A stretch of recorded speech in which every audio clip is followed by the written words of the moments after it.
Apskatīsim M880i otrās paaudzes Moultrie fotokameras. 2015. gada modelis.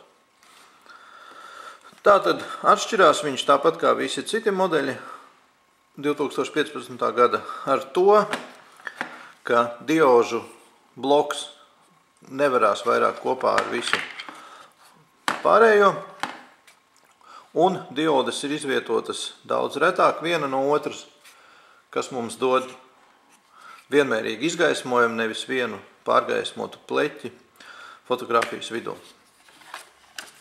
Tātad atverot vaļā, pogu izvietojums ir praktiski tas pats, bet ir nācis klāt jauna opcija Quick Start. Tas mums nozīmē. Mēs ar bultiņām pa labi, pa kreisi izvēlamies.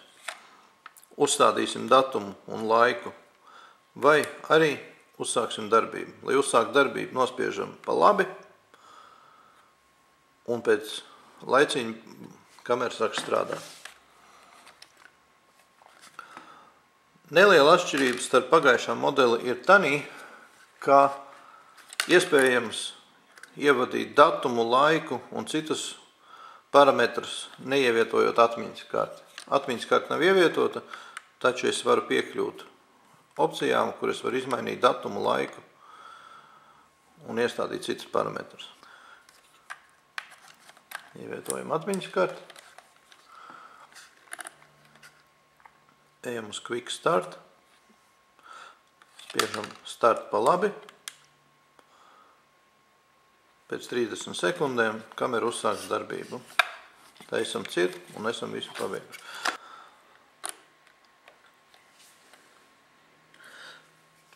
Vēl kāds jaunums, kas ir 2015. gada modeļiem. Ieejam uz Custom Start, spiežam uz Options pa labi, un šeit jau mēs varam izmainīt visus citus parametrus. Jaunums mums ir Peer Sensitivity, kustības sensoru jūtīgumu. Tātad divas pozīcijas, zema vai augsta. Nemāku vēl atbildēt, kā dabā tas strādā. Iespējams, ka šis opcija izslēdz putnus.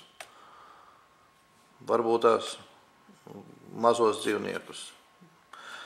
Nedomāju, ka tas strādā uz attālumu. Tas vēl ir jānotestē, jāpārbauda. Foto vai video. Jaunums ir tāds, ka šim 2015. gada modelim ir opcija video, foto vai bolts, abi divi. Tas nozīmē, būs viena fotografija un sekos video. Īsumā, salīdzinot ar pagājušā gada modeli, bez vizuālajām atšķirībām ir uzlabots diožu izvietojums, kas dod vienmērīgu izgaismojumu. Nākusi klāt opcija iestatīt kustības sensoru jūtīgumu un iespēja veikt gan foto, gan video vienlaicīgi. M880 Moultrie otrās paaudzes kamera.